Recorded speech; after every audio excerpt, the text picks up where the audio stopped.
Hello and welcome to Revolutionize Your Love Life. Do you want to know more about love relationships, what makes them work, how to create the one of your best dreams? Do you want to be in a really healthy, juicy love relationship? In these podcasts, we will give ideas and practical advice to light your way.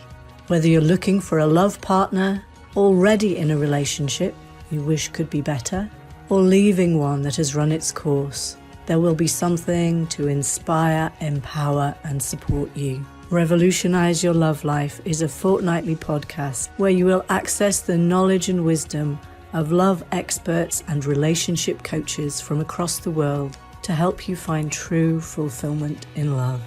I am your host, Heather Garbett. Welcome. Hello, everybody. I'm here today to talk with a magnificent woman who is really addressing some of the significant issues of our time.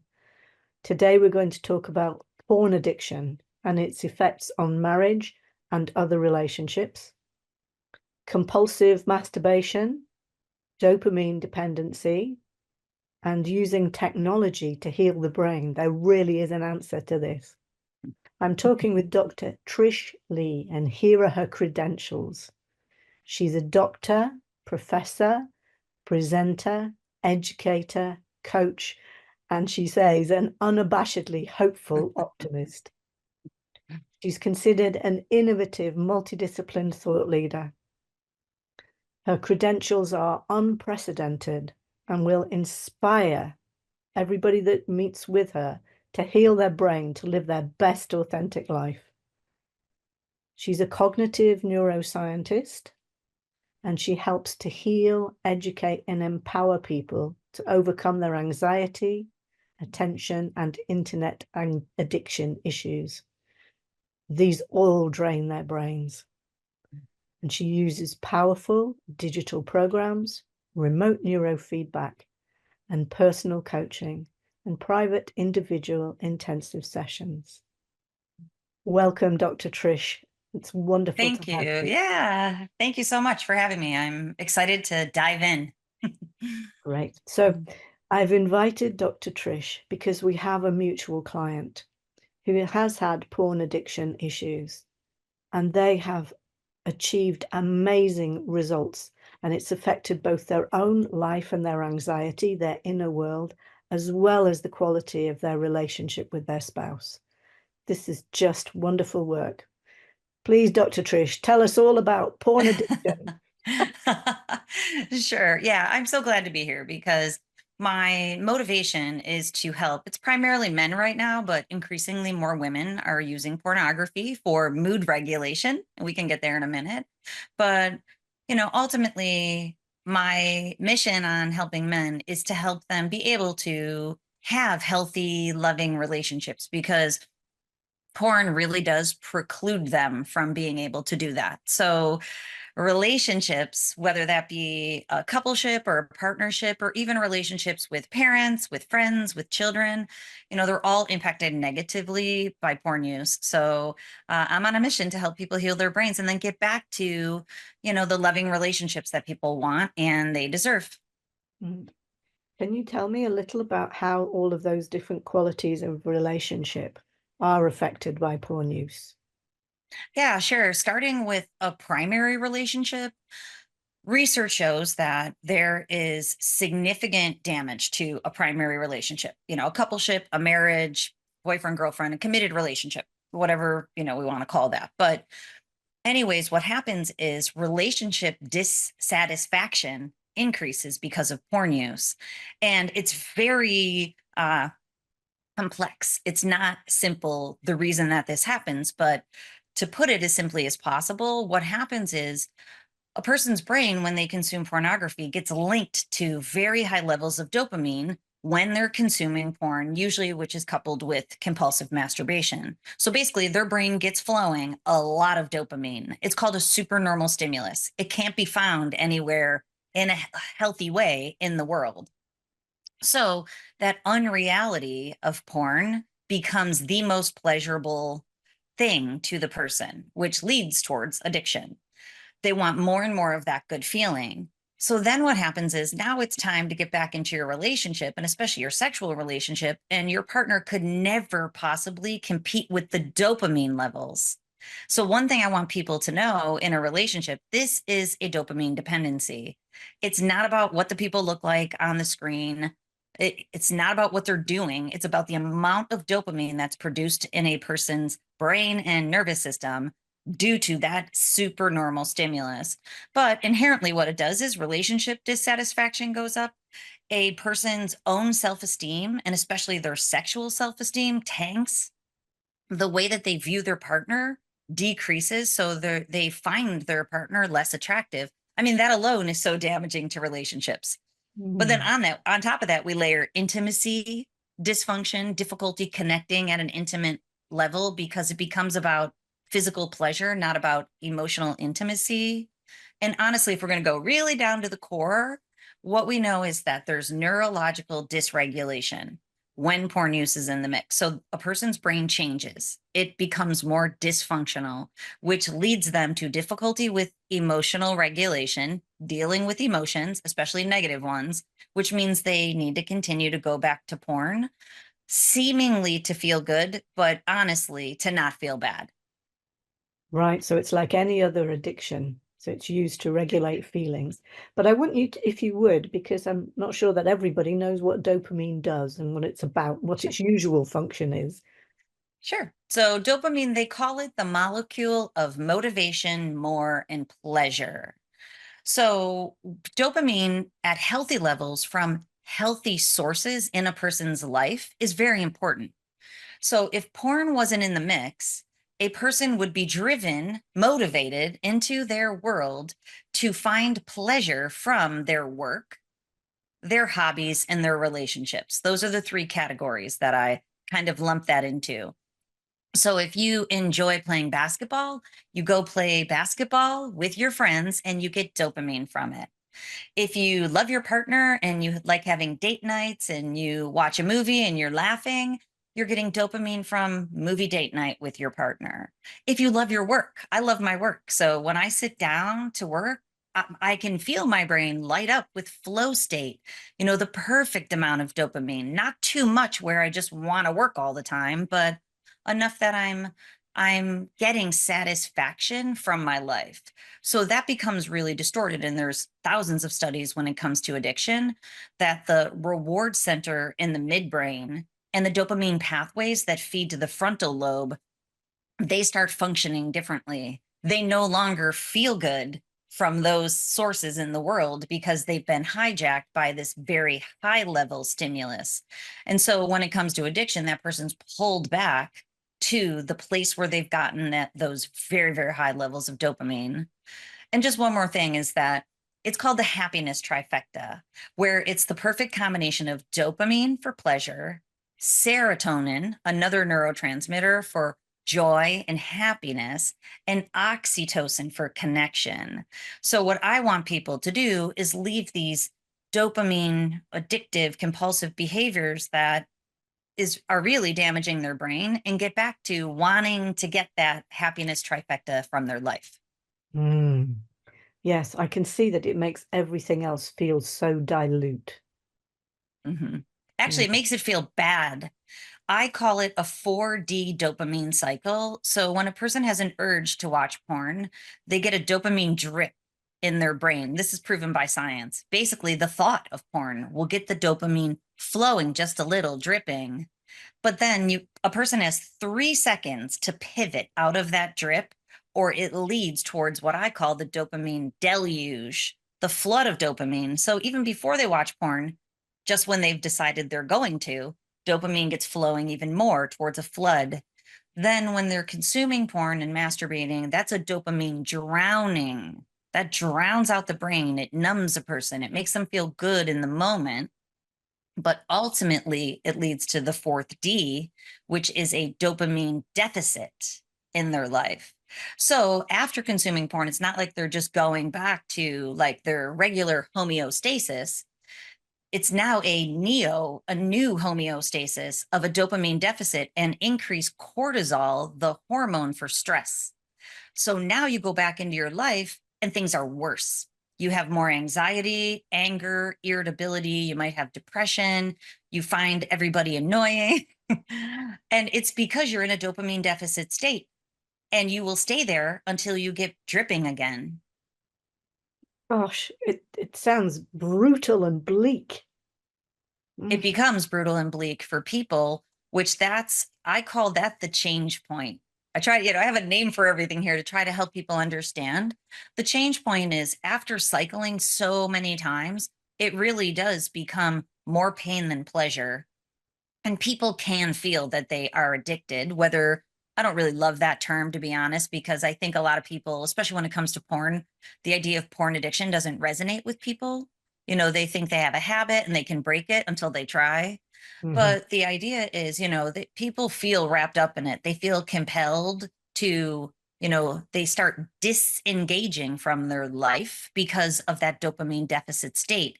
And they just keep trying to get back to porn. And so when this disengagement starts to happen, their partners know, they're like, why is he checked out all the time? Why is Christmas so difficult for him? And it's because like Christmas would be pleasurable without that cycle, but it's actually a deficit state. So even on holidays and special occasions, they're driven back to get dopamine to offset those negative feelings. It really can become brutal for people. But it's Yes. interesting for a lot of people, they can't see that coming until their brain tips over that threshold. Mm. And you've explained it so beautifully. And this is just not in general knowledge. It's not in the mainstream. Nope. Mm. And I accidentally started a YouTube channel. I made one video years back because I learned that all of this because someone I care about, I realized was addicted to porn, and I doubled down on getting more credentials to be able to help. So I made one video. It's like 2 minutes and 16 seconds long. It says nothing besides porn damages your brain. Don't watch porn. It's causing all the anguish in your life, basically. And I made it on a different YouTube channel. I've always had a brain YouTube channel. And then, like 6 months later, I got a notification, your video's been viewed millions of times. I'm like, what video is this? And I look and I'm like, it's that heartfelt message on don't watch porn, it's damaging. And the Mm. people who showed up with the comments on that video, they're like, please make more of this. Please help us. And that was the beginning of consistent content because I'm like, nobody really knows this. And the people who heard me want help. Yeah. Yeah, that's great. And I'm hoping you're going to give me all the links to all of these places so people can find you and this Yes, of beautiful course. content. So, so we've gone through, and I want you just to say a little bit more about compulsive masturbation, if you will. Sure. So compulsive masturbation, typically it's paired with porn use. So people don't recognize it as an issue also, but just to frame it for you is that I talked about how when you go into porn, into the screen, there's high levels of dopamine from high levels of mental stimulation. So now you couple that with masturbation, which for most men is high levels of physical stimulation. Now you kind of have a twofer in terms of mental and physical stimulation at higher levels than a person would have in an intimate, connected sexual relationship with their partner. So that is part of the core reason why masturbation becomes compulsive, also. But this is what most people resonate with. So when people will say, but men mostly decide they're going to give up pornography, they double down on not watching porn. But it is very difficult for them to stop masturbating. Most people will tell me porn actually wasn't that difficult, but I cannot stop masturbating. So that habit just gets paired with pornography. And to me, the devastating piece is that the images can be internalized. So euphoric recall and fantasy can become almost as powerful as consuming visually and verbally after consistent, frequent, and especially intense use. So now people have a lot of difficulty giving up masturbation because it's coupled with this fantasy or this euphoric recall. So basically, it's internalized, and that becomes a big challenge. So when I work with people, I tell them you have to give up masturbation if you're going to succeed in the early days of this journey. There might be a place for it for some people later on, but it is a slippery slope. Mm. But that can be a real challenge for people. Yes, indeed. Of course. I can really see why from everything that you're saying. That's a huge challenge. It's a very big challenge. And then it becomes even more difficult, I think, when relationships come into play, because relationships get so impacted and they become very dysfunctional, which could take us hours to break down, but we can break down it a little. But it becomes dysfunctional because, you do have addiction on one hand, and unfortunately, addiction leads to defense mechanisms, which usually involve manipulation, lying, justification, rationalization. So this can really make a partner feel like they're overbearing because they're always told their reality isn't true. That happens a lot. Yes. So then partners are like, their intuition is that something's going on. And then that's being disproven over and over when they try to talk to their partner. I feel for everybody. I believe that, it's really not anybody's fault. And I'm sure some people might be mad at me when they hear that, because addiction is, it's maddening for everybody. But it really does create these toxic dynamics between partners in a coupleship. So then what happens to the partner is it's called betrayal trauma. And when a partner suffers from and struggles with betrayal trauma, it really takes an impact on their nervous system and their brain, and then their ability to show up in their relationship. We need secure attachment. So we want to know we can trust our partner. We want to be able to feel safe in our partnerships. That is something that's at the core of marriages and relationships. That breaks down because of all of these defense mechanisms being used. And then, of course, if it was like, alcohol or heroin or even cocaine, something like that, or gambling, which is another behavioral addiction, that's easier on the partner to wrap their mind around. But when it involves sexuality, that hits home so much more personally, even though the underlying mechanisms are the same as those substance abuse issues and other behavioral addictions, but it just tears the relationship apart. But there is a bridge back. There's a bridge back. Oh, good. Tell us about that. That's really important. Yeah, it is. So the bridge back, it actually doesn't have to be a long one, but it can be a challenging one for couples because they really do need to get on the same page. So when I speak with women, I really want them to understand this is an addiction. And a lot of times, I don't want to take the power of choice away from a man who's addicted to porn because, their partner sees they're choosing to do this. And, at some point there was choice, but when it becomes a compulsion and an addiction, choice doesn't always enter into the scenario. So, it is a compulsion, a need to go back. So, I want women to know there is an underlying neurological need. And we can talk about that in a minute, but they're driven back to it. It's a compulsion, just like gambling. It's a And desperation. it is. And there's no emotionally healthy person who wants to do this to their partner. But when addiction's in the mix, we already covered they're not emotionally healthy. There's emotional dysregulation at the core of addiction. So, where that breaks down. So, anyways, the bridge back is, if a partner can see this as an addiction and enter into the recovery process as a support for their partner who is addicted, but also thinking about their side of the street. So I want partners to stay on their side of the street at the beginning of a recovery journey. The addicted partner has to double down on breaking the addiction. And I can talk about the steps with that in a minute. The partner has to increase her emotional intelligence and maturity to be able to stay in a difficult journey of recovery and to learn how to set boundaries. Boundaries are everybody's friend in a recovery journey.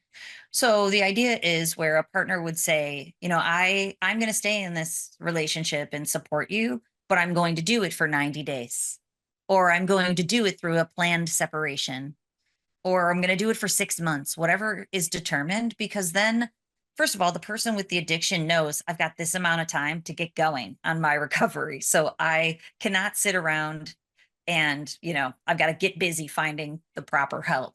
And then the partner also knows that she can feel safe knowing it might be, maddening for that amount of time, but there should be a way she can see that her partner's moving forward and she's becoming stronger in her own self. So many times, there's so many layers, sorry to keep going, but so many times codependency is within the relationship. And codependency is that the impacted partner really feels like they have to like carry the emotional burden of the person with the addiction. And there might be enmeshment where there's blurred boundaries of the self. Yeah. So when the partner goes, okay, I'm going to figure out who I actually am, and I'm going to put these really strong boundaries around myself, they can start to feel like Wonder Woman. But when they do, that actually allows them to become interdependent in the relationship, which those are the healthy dynamics. So, Yeah. like when the partner cleans up her side of the street and the person with the addiction does, then it's time to get to the beginning of the bridge to heal the relationship. Beautifully put. Thank you. Thank you. Oh, so tell us about the way that you work with people that actually makes the difference. How do you set people off on their challenge to stop masturbating, stop using porn, heal their relationship by some very honest discussions, some separate healthy boundaries, Mhm. renewed autonomy, and Mhm. renewed self-responsibility. I hear all that. What comes Mhm. next? Well, what comes first is neurological regulation, because none of that is possible if your brain is stuck in an addicted mode or a betrayed mode. It's very difficult. So the first and foremost, and I feel like the role that I play in the grand scheme of healing relationships and addiction recovery is to be able to provide that neurological piece for people. So the idea is we know at the core of all of this is a dysregulated brain pattern. I use technology, which is called neurofeedback, to be able to adjust a person's brain performance pattern from where it is as close to, or hopefully at the optimal performance pattern. And the way that I do that is the first step is something called a QEEG brain map. It uses EEG, electroencephalogram. So I'm able to see how a person's brain is performing. I'm able to see which areas are dysregulated or have dysfunction and what that dysfunction looks like. It has a pretty consistent pattern for people who are addicted. It has a very consistent pattern for people who feel betrayed. So then the idea is we know where our starting point is, and then we use technology that shifts their brain back and they don't have to do anything. They don't have to think about it. They don't have to talk to anybody. That's the unique piece, is that it's passive. It does all the work. It does it through something called operant conditioning. So operant conditioning, most people know about Pavlov's dog. He rang a bell and taught his dogs to drool in the presence of food, and even when he took the food away. Operant conditioning takes that a step further, where with a consistent reinforcement pattern of the healthy brain pattern and not reinforcing the unhealthy pattern unwires, and the optimal pattern begins to rewire in and then eventually hardwire itself in. So to me, that's fundamental, because we know from, like I've already said, thousands of studies, at the core of addiction and betrayal are dysregulated brain patterns. So I help people shift their brains back, and then they're able to show up and have healthier communication. They're able to discuss difficult emotions. They're able to self regulate. So if a person with an addiction can self regulate better and be able to quit more easily. So it's imperative that people, train their brains. And that's the first step. But my approach is a neurobiopsychosocial.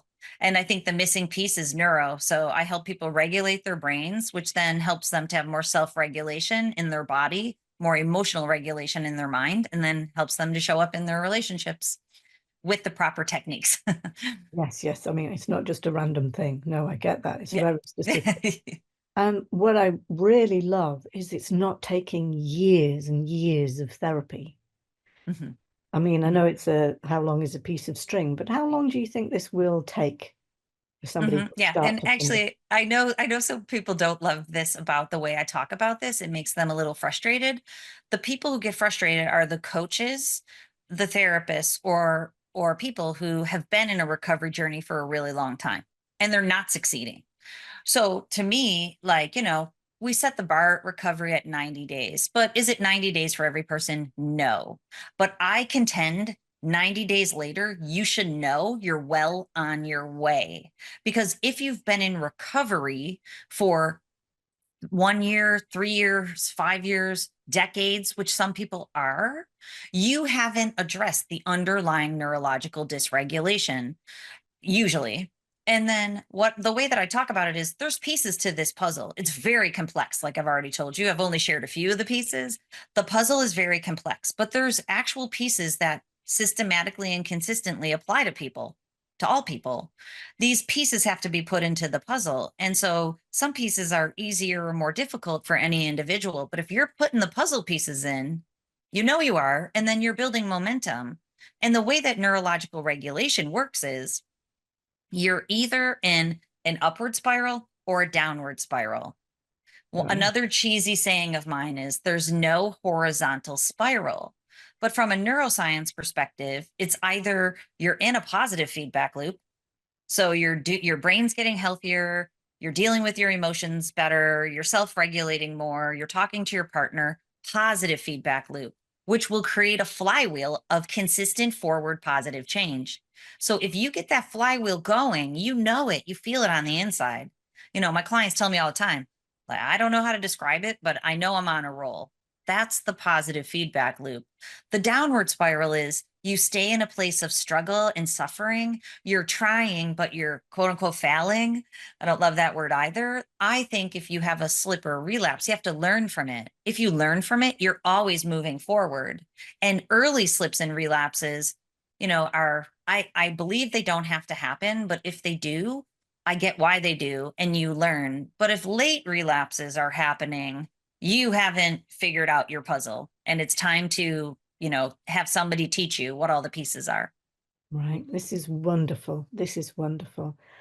And I have experience of your considerable success. It's been wonderful to Mhm. witness in our Oh, mutual wonderful. clients. So thank you Nice. so much. Yeah, I'm so glad to hear that. So I know, and tell me, I want couples to know, like if you feel like there's literally no hope, there is hope. And I am an unabashed optimist, but I'm a pragmatic optimist. You cannot sit around and hope that your relationship's going to heal. You have to figure out how to heal it. And it starts with you. And then it starts with the way you interact with your partner. So, there's pragmatic hope, but you have to take the steps that, we know work. this is brilliant stuff. Tell me where people can find you. Give me all of your links. What's the best place? Sure, sure. So my website is drtrishleigh.com. That's easy enough. It's Leigh. I do have a YouTube channel called Dr. Trish Leigh. There's over 1,000 videos on porn addiction recovery. There's also videos on erectile dysfunction or sexual arousal dysfunction, because that's the number one pain point for people who consume porn. They end up struggling with sexual arousal dysfunction because of that dopamine dependency. So there's over 1,000 videos there, and they all have a brain hack strategy at the end. So I get emails every day thanking me for helping people because I've helped them recover without ever meeting them, which is such a beautiful gift to me because I am on a mission. So you can go to that YouTube channel if you're looking for, a free support and help. It's there for you. And then, of course, if you want more professional support from me and my team specifically, there's a host of different programs on my website. But the primary ways that I help people is I have a digital program, and it's comprehensive. It's big. It's over 100 lessons. It takes about 100 days, but 100 days later, you should be through the woods and know you are, or you should be well on your way and know what you need to work on. Like I've already said, I run a group coaching call in that program. We just did it yesterday. It's one of my favorite things to do.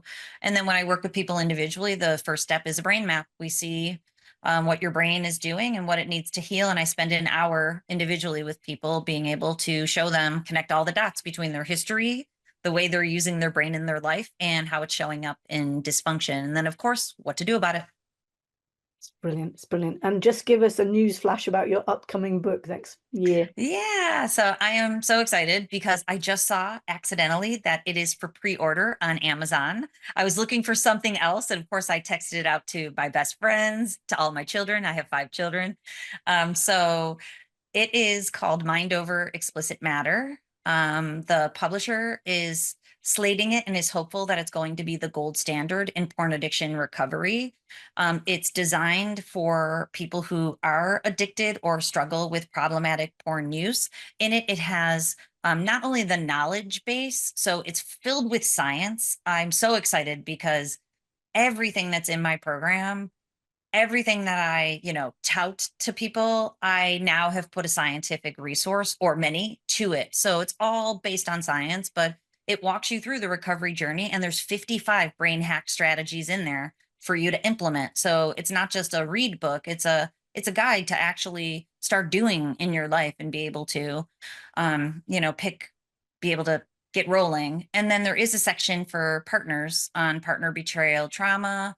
It's designed for men and women, so it's going to be a really great resource. So it's on Amazon for pre-order. So I would love for people to go there and, order it. I'm glad I asked you that. Yeah, I know. I'm so excited. Thank you so much. And I hope you'll come back again and talk more about your book in detail nearer the time. I will. I would love to. Thank you very much. Thank you. Thank you so much for listening to this episode of Revolutionize Your Love Life. I'd like to know what has been your biggest takeaway from this conversation. Do take a minute and share this with us, and visit us on our Facebook page. You can connect with me personally on my email at heather@heathergarbett.com. If you can think of someone who will benefit from listening to this podcast, please do share it with them. If you have any feedback on how I can improve it, please do reach out to me, as I'm always keen to learn more. Thank you so much again for listening, and we'll meet again on the next episode of Revolutionize Your Love Life.